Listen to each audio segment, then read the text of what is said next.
عن جده الباقر عليهم السلام قال، الإمام الباقر يقول: قال أمير المؤمنين صلوات الله عليه: بينما نحن عند النبي صلى الله عليه وآله وهو يجود بنفسه وهو مسجن بثوب ملاءة خفيفة على وجهه، فمكث ما شاء الله أن مكث، ونحن حوله بين باك ومسترجع، يعني نقول إنا لله وإنا إليه راجعون.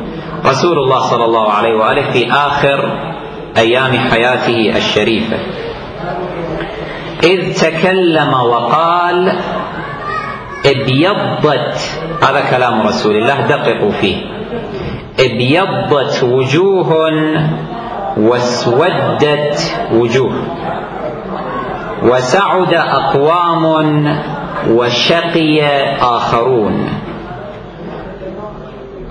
بعد ذلك يفصل رسول الله صلى الله عليه وآله يقول: سعد أصحاب الكساء الخمسة، أنا سيدهم ولا فخر، عترتي عترتي، أولئك أهل بيتي السابقون، أولئك المقربون، يسعد من اتبعهم وشايعهم على ديني ودين آبائي، أنجزت موعدك يا رب إلى يوم القيامة في أهل بيتي. فبين رسول الله السعداء من يكونون، وهم أنتم. بداية كلامه: ابيضت وجوه واسودت وجوه وسعد أقوام وشقي آخرون. فمن هم الأشقياء ومن هم الذين ستسود وجوههم يوم القيامة؟ يبين الآن رسول الله فيقول: اسودت وجوه أقوام وردوا ظماء مظمئين، يعني عطاشا معطشين، وردوا ظماء مظمئين إلى نار جهنم أجمعين. من هم؟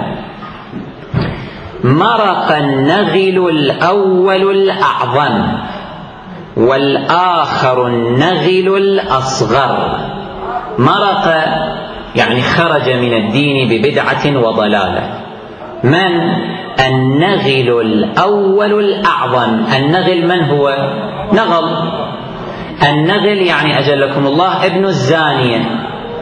فرسول الله يقول: مرق النغل الأول الأعظم، يعني أبو بكر لعنه الله، والآخر النغل الأصغر، النغل الأصغر، حسابهم على الله، كل امرئ بما كسب رهين. وثالث ورابع، يعني عثمان ومعاوية. غلقت الرهون، الرهون يعني القيود، غلقت، تغلق على هؤلاء يوم القيامة.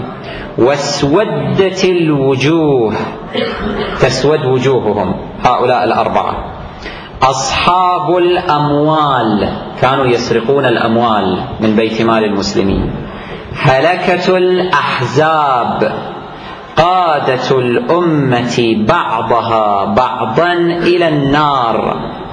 كتاب دارس، اللي هو القرآن الحكيم، يدرسونه يعني بمعنى يطمسونه، يحرفون معانيه. كتاب دارس.